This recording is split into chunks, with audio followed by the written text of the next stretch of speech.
도대체 한국은 도대체 무슨 문제가 있는 걸까요? 고질적인 K스탁의 절망감을 여러분들은 지금 경험하고 계십니다.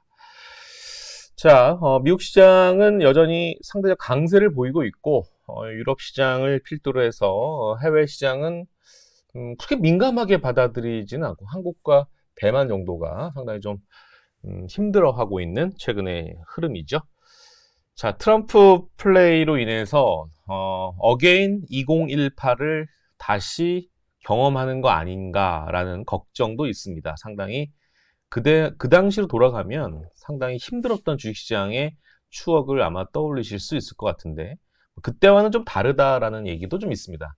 그 당시는 이제 환율의 금리의 인상 시즌이었고 우리는 지금 금리 인하를 바라보는 관점, 시각이 좀 차이가 좀 있을 수 있고 매크로적인 변수도 있고 그리고 그 당시에는 이제 우리가 중국에 좀 의존하는 수출 데이터만 최근에 보더라도 화장품 올라오는 거 보시면 아시겠지만 전체 수출 데이터 규모 면에서 중국보다는 좀 미국 쪽으로 그래프가 이렇게 올라가는 흐름들이기 때문에 너무 중국에 의존하는 그런 한국의 체력이 아니기 때문에 그 당시와는 좀 사뭇 다르다. 그래서 그렇게까지는 부정적으로 보고 있지는 않는다. 이런 얘기도 좀 있습니다만 아직 선거가 끝나진 않았습니다.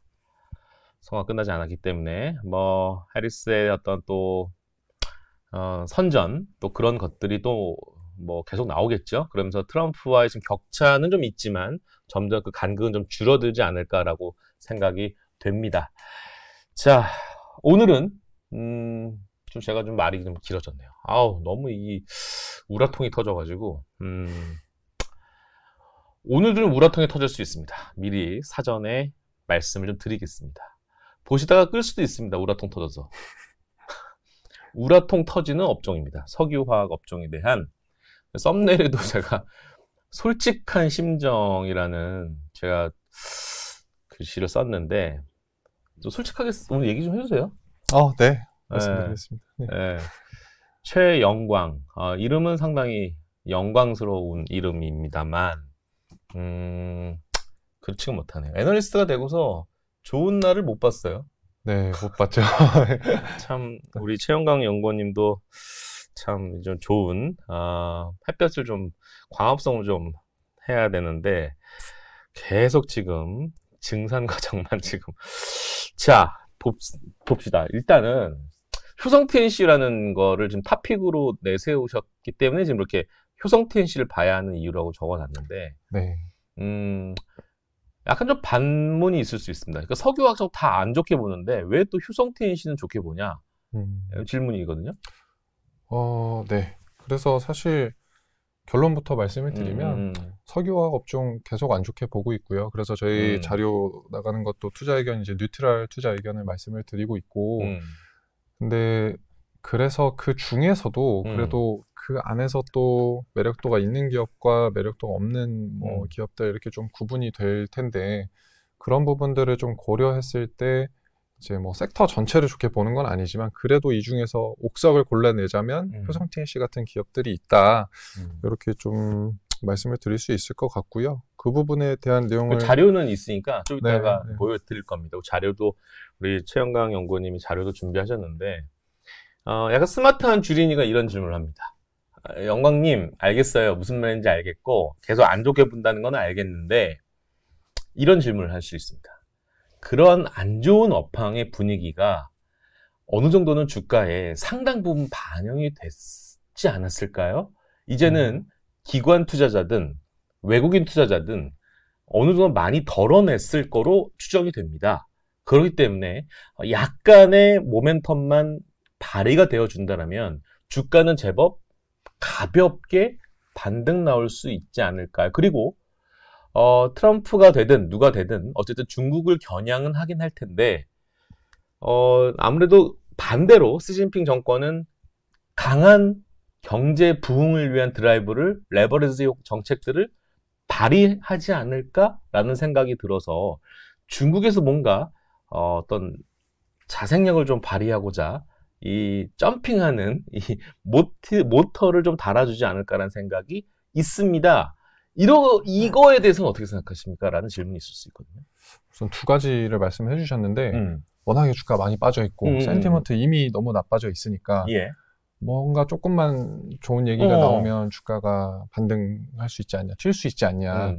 그 부분에 대해서는 동의하고요. 사실 뭐 밸류에이션 측면이든 뭐 저희가 이렇게 보면 역사적 최저치 하단을 뚫고 뭐 내려가 있는 그런 상황이라서 사실 누가 봐도 뭐 바닥은 알 수 없지만 보지 못했던 수준까지 하락을 해 있기 때문에 뭐 조금만 좋은 호재성 소식에도 주가가 튈 수 있는 건 사실입니다. 근데 실제로 지금 근데 사이클 상으로 관점에서 놓고 보면 석유화학 업황이 21년도 하반기를 고점으로 지금 3년째 꺾이고 다운사이클이 지속되고 있는 상황이거든요. 그래서 근데 그 가는 길이 그냥 길게 놓고 보면 계속 아래로 빠지는 길이고 뭔가 바닥권에서 그냥 횡보를 하고 있는 이런 모습인데 사실 주가는 그대로 그 길을 따라서 일직선으로 가는 게 아니라 뭐 오르락 내리락 하면서 가잖아요. 그래서 그 가운데서 어떤 좋은 뉴스라던가 그런 이벤트들에 따라서 주가들이 한 번씩 튈 수는 있지만 그게 방향성이 현재로서는 구조적으로 본격적인 업사이클로 들어가기는 쉽지 않다라고 생각을 하고 있고요. 두 번째로 그 중국의 어떤 경기 부양책 이런 부분들 뭐 수요단에 대한 어쨌든 말씀을 하신 것 같은데 중국의 수요가 지금 저희가 예상하는 것보다도 더 좋아진다고 하더라도 저는 사실 지금 석유화학 업황이 이렇게 안 좋은 이유를 근본적인 원인을 수요도 중요하지만 수요보다도 유가 그러니까 석유화학 기업들 입장에서 원가죠. 그게 가장 중요하다고 생각하고 있고 둘째로는 공급입니다. 그래서 수요가 좋아지더라도 누적된 공급 과잉 해소하는 데 시간이 필요할 거고 그보다도 우선적으로 고유가로 인한 이제 높아진 원가 부담 이런 게 해소가 먼저 돼야 된다라고 생각을 하고 있어서 네, 당장은 쉽지 않을 것 같다라고 생각을 합니다. 이 롯데케미칼의 차트를 한번 보여드리겠습니다. 아까 이제 그 말씀 중에 2011년의 얘기를 한번 얘기해 주셨고 상당히 그러니까 이런 그러니까 소위 말해서 업황의 사이클을 이제 덕을 보고 살아 움직이는 종목들은 특히 단순합니다. 이렇게 선을 그으면 다 돼요. 업황이 좋았고 안 좋고 다시 개선되고 안 좋고 뭔가 코로나 때는 좀 약간 변태적으로 짧은 반등이 왔었고 이거는 뭐 다트판에다가 뭘 던졌어도 다 올라올 만한 그런 장세였고 유동성 장세였기 때문에 근데 다시 지금 선을 쭉 내리면 이렇게 됩니다. 그러니까 사이클이 명확한 업종의 경우에는 이렇게 그냥 직선을 그으면 되는 거죠. 그래서 이 직선을 걷는데 지금 벌써 가격이 이제 10만 원 초반대의 흐름이죠. 하나 더 볼까요? 대한유는 좀 작은 사이즈긴 하지만 그래도 올랐고 2011년대 내렸고 올랐고 내렸고 이게 변태적인 상승. 어쨌든 내려가고 있는 그런 흐름들입니다. LG화학을 많이 갖고 계세요. LG화학을 보면 역시 2011 보이죠? 다 업종 안에 있는 종목들의 공통점이 상관계수가 매우 높은 흐름들을 보이고 있습니다. 이렇게 이건 많이 셨네. 그다음 이거는 좀 뭐랄까 2차전지 그쵸? 2차전지 이슈가 좀 맞물리면서 이렇게 됐고 뭐 인적 분할, 물적 분할 노이즈도 좀 있었던 회사이기도 하고 어쨌든 지금은 내리막길입니다. 탑픽이었던 효성 TNC 볼까요? 이거는 신규 상장인가요? 18년도에 이제 주효성에서 이제 분할해서 상장을 해서 시기열이 좀 짧고요. 네. 네. 여러분 이거 이 그래프 놀랍죠? 이게 얼마에서 부르릉부릉 했냐면 10만 원이라고 칩시다. 거의 100만 원까지 갔으니까 10배 10배거라고 하는 종목이 바로 효성 TNC였습니다. 그리고서 이제 3분의 1 토막 난 거죠. 근데 여기서 이제 지금 콜을 외치는 겁니다. 바이콜을 지금 외치고 있는 최영광 연구원입니다. 왜 근거로, 무슨 근거로, 얘기를 이거는 이제 코로나 때니까 사람들이 이제, 이거 고무장갑, 그쵸? 이거 장갑 스판덱스 뭐 레깅스, 레깅스 이런 것들 나오면서도 이슈가 됐었죠. 상당히 주가 퍼포먼스가 매우 놀라웠었습니다. 자, 일단 좋은 거는 좀 더 나중에 얘기하고 하나 더 좀 안 좋은 거 얘기할까요? 태양도 다루시죠? 네. 하나솔루션. 태양광. 요것도 끝에 광자가 들어가네요. 영광, 태양광. 안 좋게 봅니까? 태양광? 지금 네, 안 좋게 보고 있고요. 얘는 언제 좀 기지개를 필 수 있을까요? 하나솔루션 물려있는 사람 되게 많아요. 올해 중에는 사실 그러니까 하나솔루션의 투자 포인트라고 하면 뭐 글로벌 태양광 업황보다는 미국의 태양광 업황 그리고 미국의 태양광 모듈 가격 이런 것들이 더 중요한데 올해 중에는 미국 모듈 가격 반등을 보기 어렵다고 생각을 하고요.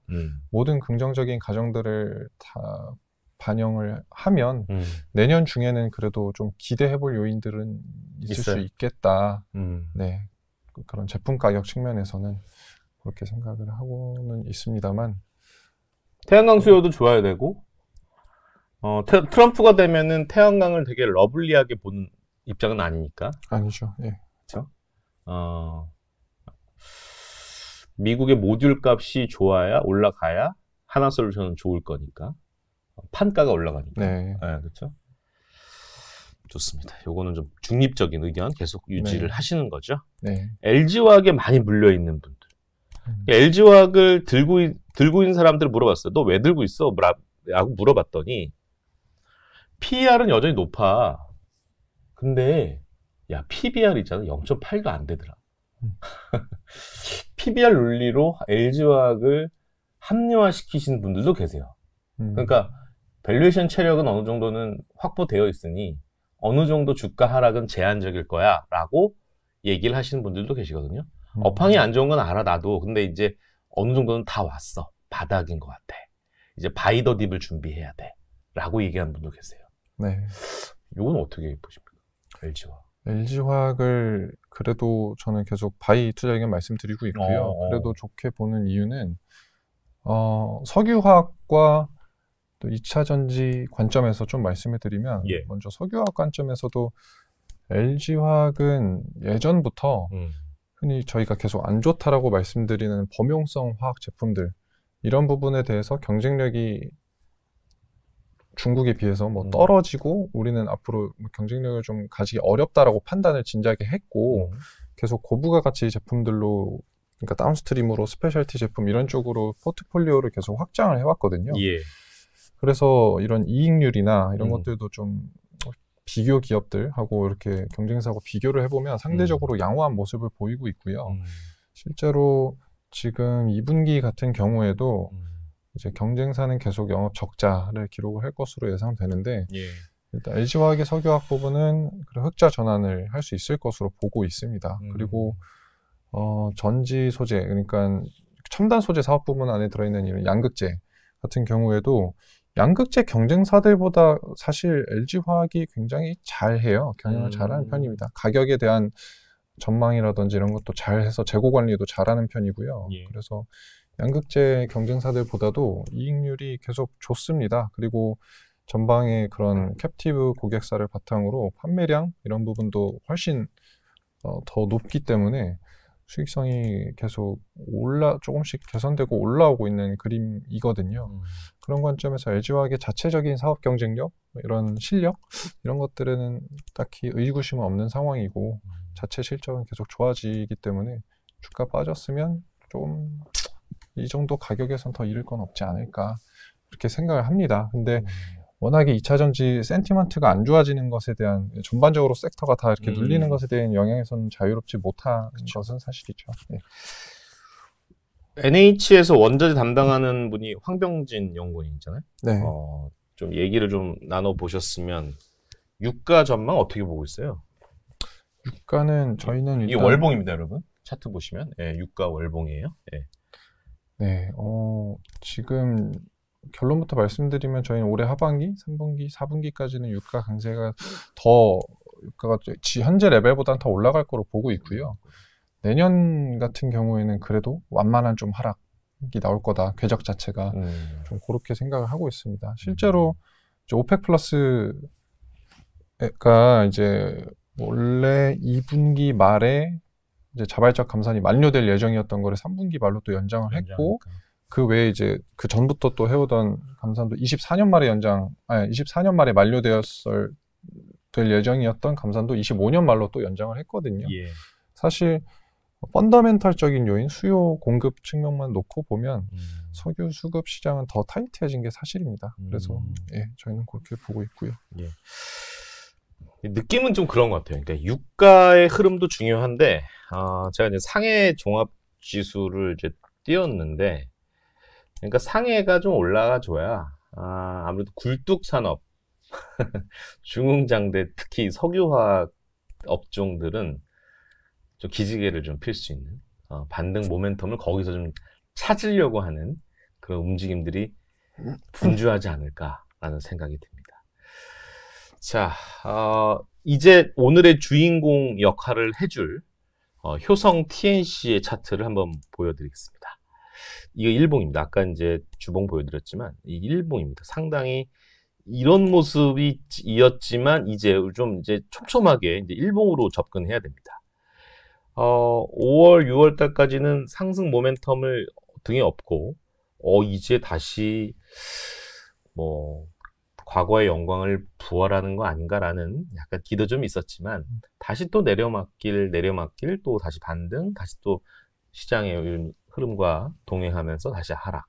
현재 33만 3천 원 정도 거래가 되고 있는 상황에서 투자 전략을 어떻게 잡아야 될까요? 이제 이거를 트레이딩이나 매매하시려는 분들 입장에서는 애널리스트 시각이 아니라 지금 장이 힘들잖아요. 네. 뭔가 좀 그래도 우리 여름 휴가비는 좀 벌 수 있으면 단기적인 시각에서는 어떻게 보세요? 좋게 보고 있고요. 좋게 보고 있어요. 네. 특히 지금 조정이 나올 때마다 더 사야 된다. 이렇게 저는 생각을 하고 있고요. 자, 지금부터 자료를 준비된 거를 효성 TNC 자료를 좀 영광 씨가 간단하게 브리핑을 좀 해주시면 감사하겠습니다. 효성 TNC 부분은요. 그렇죠. 네. 효성 TNC. 네. 53만 원이에요? 네. 네. 우선 이 오른쪽에 있는 차트를 좀 보시면요. 이게 스판덱스 수급 밸런스 차트이고, 쉽게 보면 이 선 차트가 이제 가동률인데 이게 수급 밸런스를 가장 대변하는 선 차트라고 봐주시면 될 것 같아요. 간단하게 스판덱스의 사이클에 대해서 좀 말씀을 드리면 아까도 그 주봉으로 21년도 때 업사이클을 보여주셨지만 10배 정도 갔을 때 그 당시 때는 코로나가 발생하고 나서 사람들이 원마일 웨어 이렇게 집 주변에 그냥 추리닝 편하게 입고 가고 뭐 이런 수요들이 늘어났고 또 이제 밖에서 사람들끼리 모여서 운동하고 이런 걸 못하니까 홈 트레이닝 한다고 레깅스 사다가 맞아요. 집에서 혼자 입고 요가하고 요가복 이런 수요들이 크게 증가했던 시기였습니다. 그래서 그 당시 때 스판덱스 산업의 업사이클이 크게 나타났었고요. 실적도 굉장히 좋아졌었고, 문제는 그 다음에 이제 업황이 좋다 보니까 업체들이 다 증설을 막 열심히 합니다. 그래서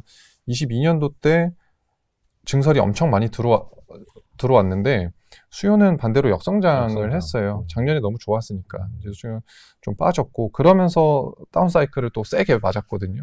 그래서 실적도 안 좋았고 주가도 다 내려온 상황이었었고요. 그 상황에서 23년으로 넘어가게 되면 이제 22년 업황이 또 안 좋았으니까 증설은 없었습니다.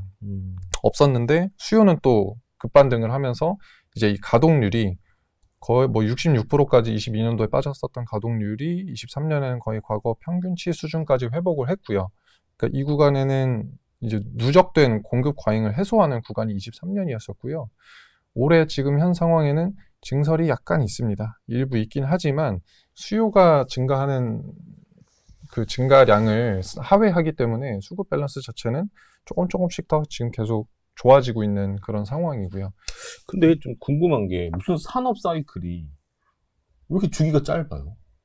요거는 아무래도 흔히 저희가 막 화학 쪽에서의 NCC를 막 통으로 짓고 화학 설비 단지를 짓고 막 수년씩 걸려서 짓는 그런 설비들은 사이클이 뭐 수년씩 걸리고 증설에도 시간이 그렇게 걸리니까 그렇게 나타나지만 스판덱스 설비는 그렇게 오래 걸리는 것 같지는 않습니다. 알겠습니다. 자, 실적 전망 정도만 왼쪽 표도 한번 살짝 좀 요약해 주시면. 지금 뭐 22년이 가장 저점이었었다고, 그러니까 다운사이클이었고 그렇죠. 저점이었다고 말씀드린 것처럼 그때 이후로 계속 완만히 실적은 개선이 되고 있습니다. 지금 보시면 23년에도 영업이익이 2,130억 원, 예. 그리고 올해도 지금 제가 보고 있는 건 한 3,450억 원 이렇게 늘어날 것으로 보고 있고요. 그리고 뭐 내년 내후년 가면서도 이익 개선세는 계속 이어갈 수 있을 것이다 이렇게 보고 있습니다. 수급 밸런스 좋아지는 것 따라서 실적도 따라 좋아진다라고 보고 있고요. 네. 좋습니다. 효성태인 씨는 지금 매수해도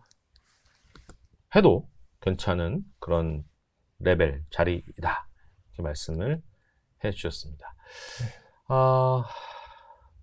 그래도 여전히 이 업종에 대해서는 마음이 무거워요.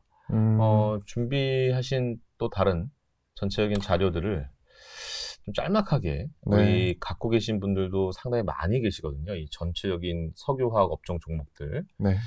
스판덱스 자료도 좀 많이 있는데 전체적인 오늘 준비하신 자료를 상당히 스피드하게 좀 딜리버리 한번 해주시죠. 예. 알겠습니다. 예. 아까 전에 보여드렸던 차트는 스판덱스의 수급 밸런스였고요. 지금 말씀드리고 싶은 부분은 이제 스판덱스를 원재료로 사다가 이제 원단을 제조하는, 그러니까 스판덱스의 전방 업체들에 대한 내용을 말씀드릴 건데, 이게 중국 원단 업체들의 가동률 추이입니다. 이게 보시면 19년부터 20년, 뭐 21년부터 23년 가동률이 계속 빠졌어요. 빠지는 구간 동안에는 공급이 줄었다는 얘기인데, 네. 여기 오른쪽에 보시면 그들의 재고 일수 추이거든요. 이게 가동률이 빠졌는데도 올랐습니다. 수요가 되게 안 좋았었다는 말이죠. 근데 이 그림이 23년부터 좀 변하기 시작을 했거든요. 리오프닝 하고 난 다음부터 가동률은 이렇게 완만하게 올라가면서 공급이 늘어나는데 재고 일수는 역사적 최저치까지 빠졌습니다. 지금 뭐 최근에 조금 이렇게 반등한 것 같이 보이지만 이 부분은 아래쪽에 이거 연도별로 이렇게 그려놓은 건데 계절적으로 2, 3분기 늘어나는 것 뿐이지 이게 작년, 재작년 비교해보면 역사적 최저치 수준에 있고요. 결과적으로 전방에서의 섬유 수요, 원단 수요 좋고, 근데 이런 원단 업체들의 재고는 많이 빠져 있기 때문에 섬유 소재에 대한 수요는 계속 좋을 거다라고 생각을 하고 있습니다. 예. 네. 그런 부분 말씀드릴 수 있을 것 같고, 뭐 수요, 생산량 이런 관점에서는 아까 크게 좀 말씀을 드렸고요. 지금 문제는 그럼에도 불구하고 수급도 좋고 전방에서의 상황도 나쁘지 않다라고 말씀을 드렸는데, 이 중국에서의 스판덱스 가격은 여전히 계속 찔끔찔끔 빠지고 있거든요. 그럼 수요도 좋고 공급도 수급 밸런스가 좋은데 가격이 왜 빠지나를 생각을 해보면 지금 이 원재료 가격 빠지는 것 때문에 그렇다라고 판단을 하고 있습니다. 저희 흔히 태양광도 폴리실리콘 가격 빠지면서 제품 가격 빠지고, 배터리도 뭐 메탈 가격들, 리튬 이런 것들 빠지면 제품 가격, 다운스트림 제품들 빠지듯이 BDO가 23년부터 공급 과잉에 들어갔어요. 그래서 BDO가 뭐예요? 스판덱스 원재료입니다. 원재료? 네. 스판덱스 원재료가 공급 과잉으로 제품 가격이 계속 흘러내려서 중국의 스판덱스 가격도 빠지는 상황인데, 앞으로는 그래도 조금 기대해볼 요인 부분들을 말씀을 드리면, 지금 BDO 가격이 톤당 1240달러 정도까지 빠졌거든요.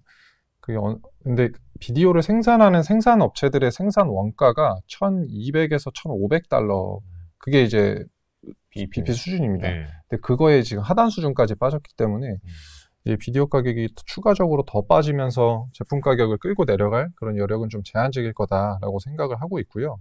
한 가지 더 말씀드리면, 중국 가격은 빠지는데 한국의 이 수출 가격을 놓고 보시면 얘는 완만하게 올라가거든요. 이 차이가 지금 중국에서 수요가 좋습니다. 생산량이 늘어나는 것보다 지금 수요가 좋은 상황이고, 그렇다 보니까 중국이 스판덱스 수입량은 계속 늘어나요. 근데 수출은 안 늘어나고 있습니다. 그러니까 바깥에서 스판덱스를 다 흡수해 가고 있는 상황이거든요. 그렇다 보니까 이제 중국 외 지역에서는 뭐 쇼티지까지는 아니지만 공급이 좀 타이트해지는 현상이 나타나고 있고요. 이 스판덱스의 최종 상품은 뭐로 나가는 거예요? 한 두 가지로 나눠서 말씀드릴 수 있을 것 같아요. 의류, 아무래도 레깅스, 뭐 운동복, 그런 것들이 가장 많고, 그리고 사실은 저희 뭐 청바지, 정장 뭐 이런 데도 다 섞여서 들어갑니다. 그럼 의류 쪽이 하나의 카테고리가 있을 거고, 또 한 가지는 약간 공장에서 쓰는 뭐 섬유, 원단 뭐 이런 것들로도 좀 나가는 것들이 있고요. 의류가 그래도 메인이긴 하죠. 근데 옷 가격은 전혀 안 내려요. 비싸. 예. 좋습니다. 네. 어쨌든 그래서 이런 중국 외 지역들에서는 가격들이 반등이 나타나고 뭐 있는데, 효성TNC는 이제 중국에만 설비를 가지고 있는 게 아니라 뭐 베트남, 터키, 튀르키예, 인도, 브라질, 뭐 한국, 세계 각국에 다 설비를 가지고 있거든요. 그래서 그런 중국 바깥에서 나타나는 수요 개선과 가격 상승 이런 것들에 대한 수요도 다 누릴 수 있다. 이렇게 말씀을 드릴 수 있을 것 같습니다. 예.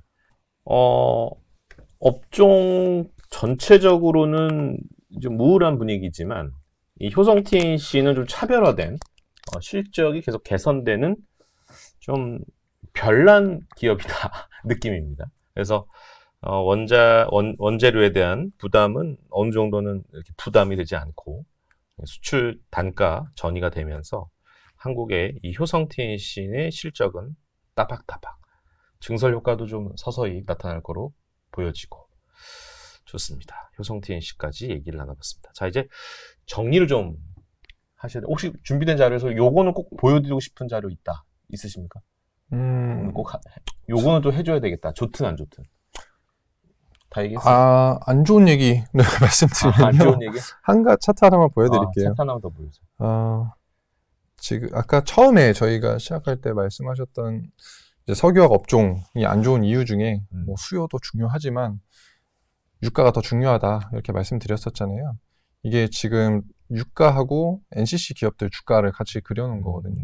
조금 이제 막 들쭉날쭉 지저분해 보일 수 있는데, 잘 보시면 이렇게 회색깔로 칠해져 있는 업사이클들을 보시면 업사이클 시작점들은 다 유가가 바닥에서 시작을 합니다. 네. 바닥에서 유가가 상승할 때 시작을 하고요. 근데 보시면 적정 수준 이상을 뚫고 유가가 이렇게 올라가게 되면 전방에서 수요 둔화가 나타나고, 그러다 보면 이제 높아진 유가가 가격이 전가가 안 돼서 스프레드가 꺾이는 현상이 나타나고요. 주가도 같이 부러지는 현상들이 나타납니다. 그래서 고유가 상황에서는 업사이클이 나타났던 적이 없어요, 역사적으로. 근데 지금 여전히 $70, $80를 상회하는 유가 수준에 있기 때문에 석유화학 산업을 큰 관점에서 본격적인 업사이클이 나타나려면 요 유가가 여기 아래까지 내려와야 된다. 이렇게 생각을 하고 있습니다. 근데 지금 당장은 현실적으로 이런 석유에 대한 수급 밸런스도 타이트하기 때문에 쉽지 않을 거다라고 생각을 하고 있고요. 제가 더 네거티브한 의견을 한번 드려볼까요? 차트가 유가 차트인데, 이때 이제 트럼프가 등장합니다. 그쵸? 힐러리를 이기고 트럼프가 등장하면서 집권을 하는 이 기간 동안, 뭐 박스권이라고 할 수도 있고, 그쵸? 뭐 이때는 좀 수요 둔화가 확 되면서 어쨌든 이런 상황, 코로나 나오면서 이런 상황인데, 트럼프가 집권을 하게 되면 전체적으로 뭐 100%는 아니지만 유가의 하향 전망이 좀 앞서요. 네. 트럼프가 집권을 하게 됐을 때. 그리고 지금은 이제 단정 지을 수는 없지만 경기 침체라는 단어가 나올 겁니다. 물론 이 소프트 랜딩이라는 연착륙이 되면은 상당히 다행이긴 하지만, 그래도 어쨌든 전 글로벌리 금리 인하를 앞두고 있는 시점에서 경기 침체라는 이 단어, 이 시그널들이 아마 곳곳에서 아마 조금 나올 겁니다. 그런 것들이 시장에서 어떻게 받아들여지는지는 모르겠습니다만 유가 측면에서는 좀 안 좋아요.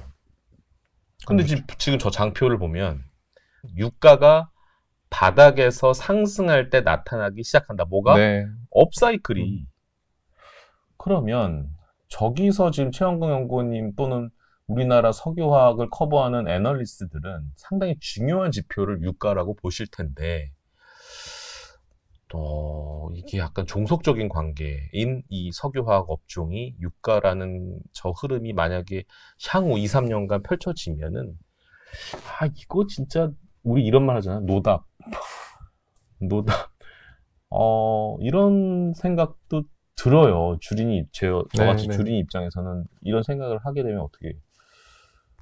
그래서 말씀하신 대로